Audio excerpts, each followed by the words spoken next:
মিল ও corporate প্রতিষ্ঠানের কারসাজি সহ ৩ কারণে বাড়ছে চালের দাম, কঠোর তদারকির দাবি ভোক্তাদের।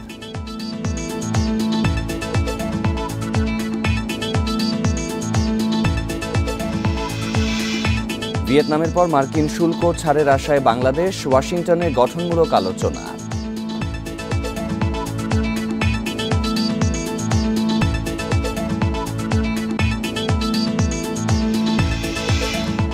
এবং তুলা আমদানিতে 2% অগ্রিম কর প্রত্যাহারের দাবি ব্যবসায়ীদের, ব্যবসাবান্ধব পরিবেশ নিশ্চিতের দাবি।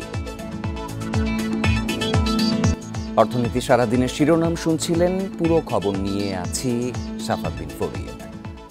কৃষকের হাতে চাল না থাকা, মিলারদের সিন্ডিকেট ও কর্পোরেট প্রতিষ্ঠানের বিপুল মজুদের কারণে চালের বাজার অস্থির হয়ে উঠেছে, এমন দাবি খুচরা বিক্রেতা ও কৃষকদের। ফলে বাজারে চালের সংকট না থাকলেও দাম বাড়ছে। তবে ভোক্তা সংরক্ষণ অধিদপ্তর দুষছে সরকারের কার্যকর নজরদারির অভাবকে। কৃষি সম্প্রসারণ অধিদপ্তরের তথ্য অনুযায়ী এবছর বোরো মৌসুমে রেকর্ড 2,14 লাখ টন চাল উৎপাদন হয়েছে, যা গতবারের চেয়ে 15 লাখ টন বেশি। তারপরও বাজারে চালের দাম চড়া।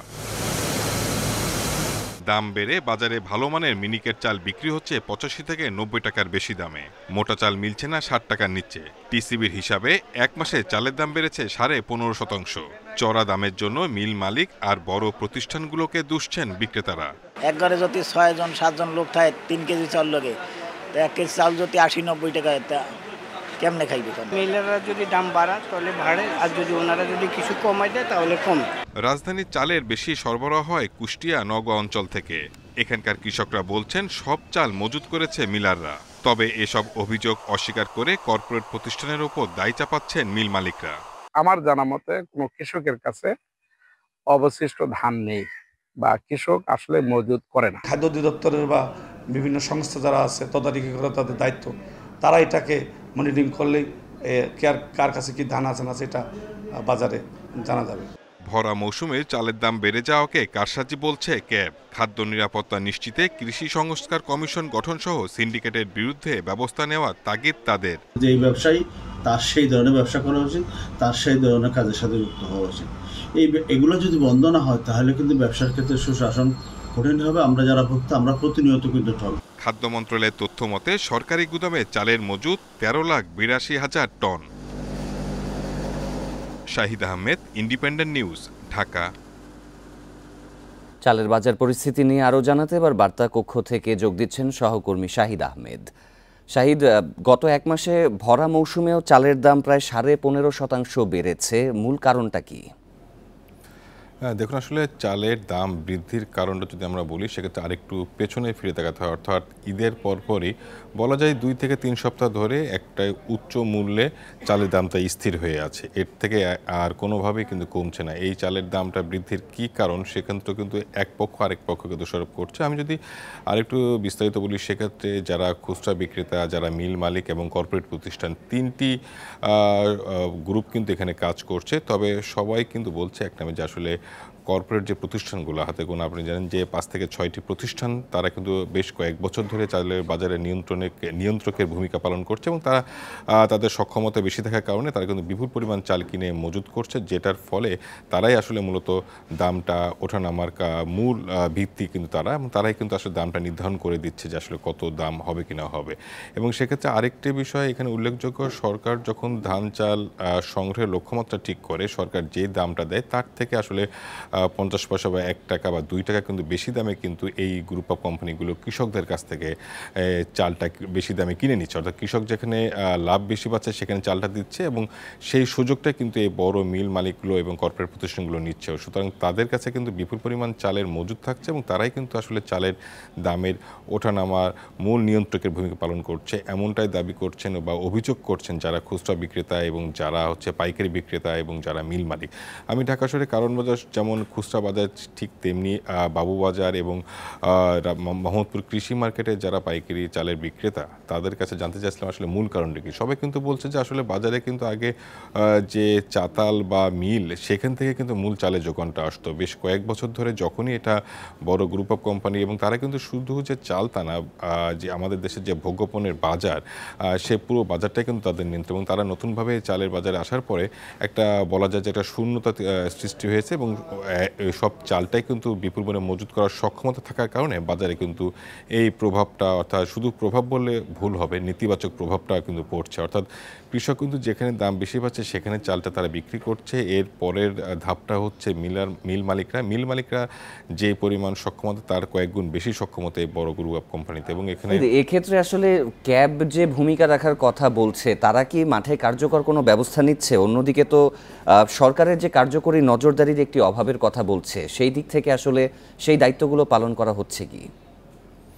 সেই দায়িত্বগুলো আসলে পুরোপুরি সঠিকভাবে পালন করা হচ্ছে না। আমরা যদি বলা হয় যে ঈদেরও অর্থাৎ রোজার ঈদের আগে কিন্তু খাদ্য অধিদপ্তর থেকে ভ্রাম্যমাণ টিম কয়েকটি পাইকারি বাজারে অভিযান চালিয়েছিল। এরপর থেকে কিন্তু আমরা বিগত 2-3 মাসে খাদ্য অধিদপ্তরের কোনো তদারকি দল কিন্তু আমরা রাজধানী সহ অন্যান্য কোনো বাজারে কিন্তু তদারকি চালাতে দেখি নাই। শুধুমাত্র বাণিজ্য মন্ত্রণালয়ে ভোক্তা অধিকার সংরক্ষণ অধিদপ্তর তারা কিন্তু অভিযান পরিচালনা করছে। তাও কিন্তু বিগত 2-3 দিন আগে, অর্থাৎ বলা যায় প্রায় 4-5 দিন আগে থেকে এই অভিযানটা এখনও পর্যন্ত চোখে পড়ছে না। এবং যেহেতু ছুটি চলছে এবং আগামীকালকেও ছুটি, অর্থাৎ বলা যায় শুধুমাত্র একটা সংস্থা ভোক্তা অধিকার তারা কিন্তু বাজারে শুধু যে চালের বাজার তা না, পুরো নিত্যপণ্যের বাজারে তারা তদারকি কার্যক্রমটা চালায়। এবং তাদের বক্তব্য হচ্ছে জনবলের সংকট, শুধু যে চাল তা না, এবং পুরো নিত্যপণ্যের বাজারে অভিযান চালাতে এবং এই স্বল্প জনবল নিয়ে এই সমস্যার সমাধানে তাদেরকে বেশ বেগ পেতে হয়, এমনটা দাবি ভোক্তা অধিকারের। তবে যে বলা যায় সরকারের যে অন্যান্য সংস্থা, এটা কিন্তু আমরা দেখেছি যে বিশেষ করে রমজান মাসে বা তার আগে city corporation, Dhaka metropolitan police, বাণিজ্য মন্ত্রণালয় এবং খাদ্য অধিদপ্তর সবার সমন্বিত অভিযান আমরা খুব মাঝে মাঝে চোখে পড়ে। এবং এটা বলা যায় যে খুব নিকট ভবিষ্যতে এটা কিন্তু আসলে আমরা দেখি না।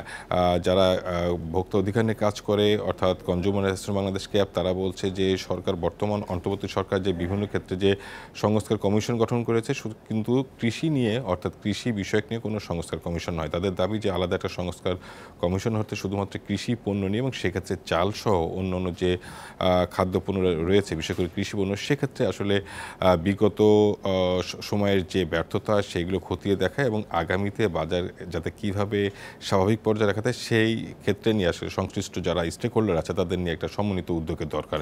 শুধুমাত্র একটি সংস্থা বা মাঝে মাঝে অভিযান চালালেই কিন্তু এই বাজারে বা নিত্যপণ্যের বাজারে, শুধু চাল না, নিত্যপণ্যের বাজারে আসলে সুফল মেলাটা অনেক বেশি দুষ্কর, এমনটা দাবি আসলে কনজিউমার অ্যাসোসিয়েশন বাংলাদেশ ক্যাবে। তাদের বলছে যে নিয়মিত অভিযান চালাতে হবে, শুধুমাত্র যে অভিযান না, এবং কর্তৃপক্ষ কার্যকরী ভূমিকা রাখুক, এটাই আমাদের প্রত্যাশা। অস্থির চালের বাজার বার্তা কক্ষ থেকে এ বিষয়ে জানাচ্ছিলেন সহকর্মী শাহিদ আহমেদ। ভিয়েতনাম পণ্যে যুক্তরাষ্ট্রের শুল্ক ছাড়ের পর এবার ছাড় পাওয়ার আশায় বাংলাদেশ। শুক্রবার ভিয়েতনামের পণ্যে অতিরিক্ত শুল্ক 46% থেকে 20% নামিয়ে আনার ঘোষণা দেয় ট্রাম্প প্রশাসন। এ বিষয়ে ওয়াশিংটনে বাংলাদেশের পক্ষে আলোচনায় নেতৃত্ব দিচ্ছেন বাণিজ্য উপদেষ্টা শেখ বশির উদ্দিন এবং জাতীয় নিরাপত্তা উপদেষ্টা খলিলুর রহমান। বাণিজ্য সচিব মাহবুবুর রহমান জানান, এ নিয়ে গঠনমূলক আলোচনা হয়েছে, যদিও চূড়ান্ত সিদ্ধান্ত এখনো হয়নি। শুল্ক পুনঃপ্রযোজ্য হবে না বলে আশ্বাস এসেছে। সচিব আশা প্রকাশ করেন, স্বল্পোন্নত দেশ হওয়ায় ভিয়েতনামের চেয়ে বেশি সুবিধা পাবে বাংলাদেশ। চলতি বছরের 2রা এপ্রিল বাংলাদেশের পণ্যের ওপর 37% পাল্টা শুল্ক আরোপ করে মার্কিন প্রশাসন। পরে তা 3 মাসের জন্য স্থগিত করা হয়।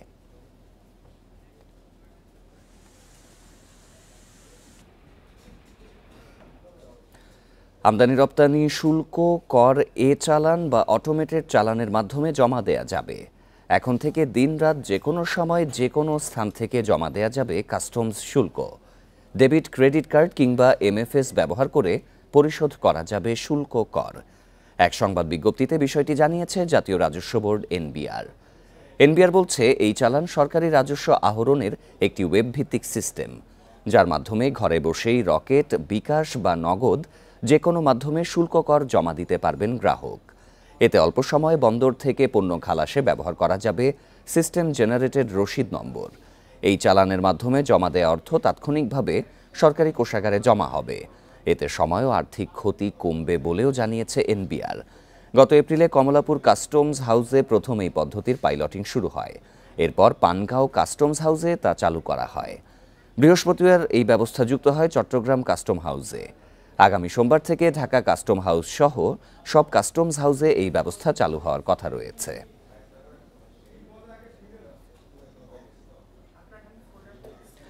টেক্সটাইল মিলগুলোর জন্য 2% অগ্রিম আয়কর যুক্ত করেছে সরকার, যা আগামীতে এই খাতের ব্যবসা পরিচালনাকে চ্যালেঞ্জের মুখে ফেলবে। দুপুরে রাজধানীর গুলশানে সংবাদ সম্মেলনে এসব কথা জানায় Bangladesh Textile Mills Association BTMA. দেশীয় প্রতিষ্ঠানগুলোর ওপর চাপ কমিয়ে ব্যবসার পরিবেশ তৈরির তাগিদ আসে সংবাদ সম্মেলনে। দেশে টেক্সটাইল খাতে বিনিয়োগ প্রায় 23 কোটি ডলার।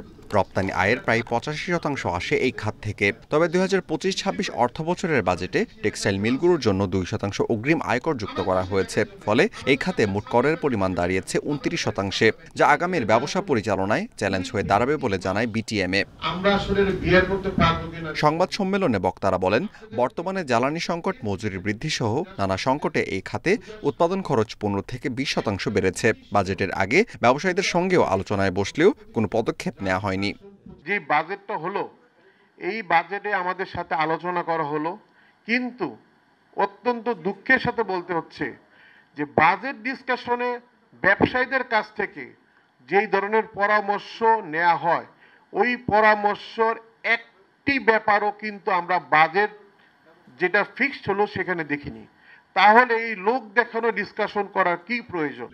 সোমবারের মধ্যে তুলা আমদানিতে 2% অগ্রিম কর প্রত্যাহার করা সহ কর্পোরেট ট্যাক্স 15% পণ্য বহালের দাবি জানায় বিটিএমএ। এছাড়া দেশীয় টেক্সটাইল মিলে উৎপাদিত সুতার উপর উৎপাদন পর্যায়ে কর প্রত্যাহার জরুরি বলে মনে করে সংগঠনটি। সরকারের সব জায়গা থেকে ব্যবসা করা উচিত না, এটা সরকারের মডেলও হওয়া উচিত না। যেমন আপনি কি স্বাস্থ্য থেকে, শিক্ষা থেকে ব্যবসা করবেন? না, বহির্ভূত সেটা করে না। আজকে আমাদের সবচেয়ে বেশি কর্মসংস্থান করে টেক্সটাইল অ্যান্ড আরএমজি, সবচেয়ে বেশি ফরেন কারেন্সি আর্নিং করে বা রিটেইনিং করে, এটা টেক্সটাইল অ্যান্ড আরএমজি। আপনি এটাকে আরও বিপদগ্রস্ত করছেন। বর্তমান পরিস্থিতিতে বিদেশি বিনিয়োগ কম। এই অবস্থায় দেশীয় প্রতিষ্ঠানগুলোর উপর চাপ কমিয়ে ব্যবসার পরিবেশ তৈরির আহ্বান জানান বিটিএমের সভাপতি। আপনি এটাকে আরও বিপদগ্রস্ত করছেন। Amirul Islam, independent News, Dhaka. অল্প সময়ের ব্যবধানে 37টি সৌর প্রকল্প বাতিল হওয়ায় নবায়নযোগ্য জ্বালানি খাতে বিনিয়োগকারীদের মধ্যে এক ধরনের অনাস্থা তৈরি হয়েছে, যা বিদেশি বিনিয়োগে নেতিবাচক প্রভাব ফেলেছে বলে জানিয়েছে বাংলাদেশ টেকসই ও নবায়নযোগ্য জ্বালানি সমিতি। শনিবার সকালে ঢাকা রিপোর্টার্স ইউনিটিতে আয়োজিত এক সংবাদ সম্মেলনে এমন দাবি করেন তারা।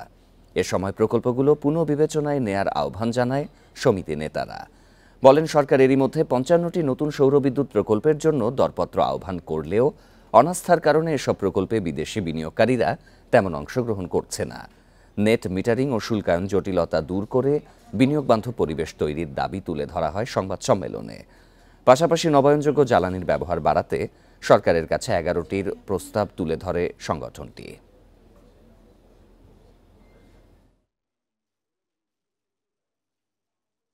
পূর্বে 37টি সৌর প্রকল্প বাতিল হওয়ায় বিনিয়োগকারীদের মধ্যে এক ধরনের অনাস্থা তৈরি হয়েছে। এসব বাতিলকৃত প্রকল্প ইতিমধ্যেই $300 মিলিয়ন বিনিয়োগ করেছে। তাই বিএসআর এর পক্ষ থেকে আমরা এই বাতিলকৃত প্রকল্পগুলো পুনঃবিবেচনার আহ্বান জানাচ্ছি। স্বাগত আরেকবার, দেখছেন অর্থনীতি সারাদিন। সম্পূর্ণ অটোমেটেড মেশিনে তৈরি সাবুট ফাইবার গ্লাস শিট, ব্যবসা এবার হবেই হিট। ইলিশের স্বাদ পেতে গত সপ্তাহের তুলনায় এখন দ্বিগুণ খরচ করতে হচ্ছে ক্রেতাদের। ব্যাপারীদের বেশিরভাগই মাছ নিয়ে অবতরণ কেন্দ্রে না আসায় এই পরিস্থিতি তৈরি হয়েছে। চাঁদপুরে মৎস্য অবতরণ কেন্দ্রে 3% কমিশন বৃদ্ধি করায় ঘাটে ইলিশ নিয়ে আসছেন না তারা। ফলে মন প্রতি দাম বেড়েছে 40,000 টাকা। ইলিশের দাম নাগালে রাখতে দ্রুত পদক্ষেপ নেওয়ার নির্দেশ দিয়েছেন প্রধান উপদেষ্টা প্রফেসর ইউনূস। চলতি মৌসুমে চাঁদপুরের মৎস্য অবতরণ কেন্দ্রে 3 দফা বেড়েছে ইলিশের দাম। এক সপ্তাহের ব্যবধানে ছোট ও মাঝারি সাইজের ইলিশ মন প্রতি 80,000 টাকা বেড়ে বিক্রি হচ্ছে 1,20,000 টাকায়। কেজি প্রতি গড়ে 2,000 টাকার নিচে মিলছে না কোনো ইলিশ। আমদানি কম থাকলে এটা বাড়বে, এটা কাঁচামালের ক্ষেত্রে নির্ধারিত কোনো হয় না। পাইকারি বিক্রেতাদের অভিযোগ, ঘাট পরিচালনা বাবদ ব্যাপারীদের কাছ থেকে মণ প্রতি ৮০০ টাকা নেওয়া হতো। তবে খরচ মেটানো সম্ভব নয় এমন অজুহাতে জুলাই মাস থেকে ৩% কমিশন বৃদ্ধি করে মৎস্য বণিক সমিতি। এতে ঘটে বিপত্তি। আগে মনে করেন ৪২ কেজি ৫০০ দিয়ে দিত, এখন ৪২ কেজি তো করছে, তাহলে অবশ্যই এটা আপনার জেলেদেরকে একটা পার্সেন্টেজ দেওয়া হয়েছে না, আধা কেজি কমাই দিছে। ওই হিসাবে মনে করেন একটা আড়তদারিটা মনে করেন কিছুটা একটু বাড়ায় নিছে। জেলে যদি মাছ বেশি পায় অটোমেটিক দাম কমতে থাকে। তবে বিক্রেতাদের অভিযোগ নাকচ করেছে মৎস্য বণিক সমিতি। তাদের দাবি, নদীতে মাছ পাচ্ছে না জেলেরা। গড়ে ১০ থেকে ১৫ জন ব্যাপারী ইলিশ নিয়ে আসছে ঘাটে। কমিশন সিস্টেম করা বলতে আগে একটা মন করা দালালি ছিল, এখন শতকরা দালালি হবে। সারা বাংলাদেশে যেভাবে চলে যাবে, পার্টি মাছ নিয়ে আসতো, এখন ২০ জনে নিয়ে আসে। দিন দিন কমতেছে, মাছ কমতেছে, পার্টি কমতেছে, মাছ বাড়লে আবার পার্টি বাড়বে।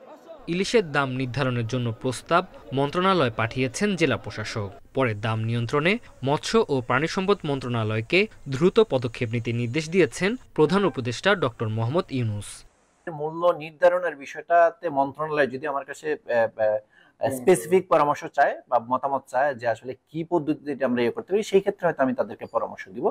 আপাতত তারা যদি উদ্যোগটা নেয় তবে আমরা হয়তো বাকি কাজটা করতে পারবো আর কি। গেল কয়েকদিন ধরে নোয়াখালী, হাতিয়া, সন্দ্বীপ, বরিশাল থেকে ইলিশ নিয়ে ঘাটে আসছে না জেলে ও ব্যাপারীরা। Independent news. বগুড়ায় যমুনা নদীর ডান তীরের ভাঙনে সারিয়াকান্দির ইছামারা এলাকায় হুমকির মুখে পড়েছে বন্যা নিয়ন্ত্রণ মূল বাঁধ। এ অবস্থায় সবকিছু হারানোর আশঙ্কায় স্থানীয়রা। ভাঙন রোধে দ্রুত ব্যবস্থা নেয়ার দাবি জানিয়েছেন ভুক্তভোগীরা।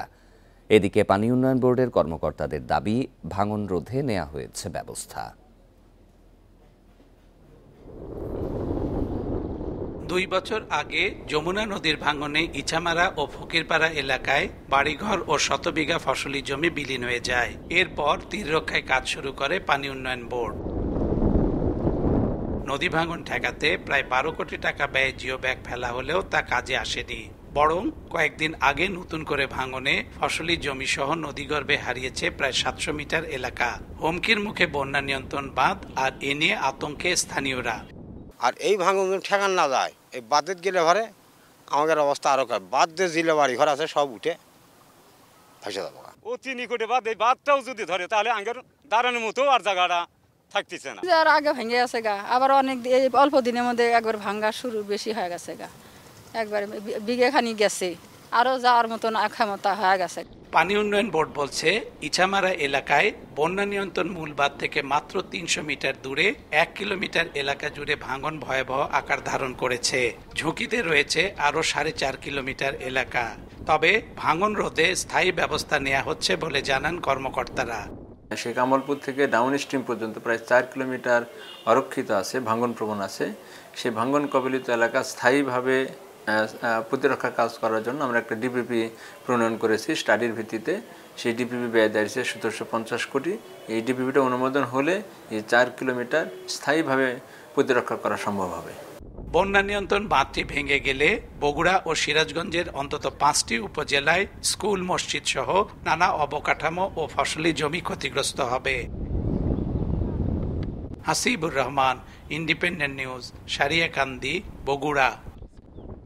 এই ছিল অর্থনীতি সারাদিনে। সব খবরের বিস্তারিত জানতে চোখ রাখুন ফেসবুক, ইউটিউব এবং এক্সে। ধন্যবাদ সবাইকে।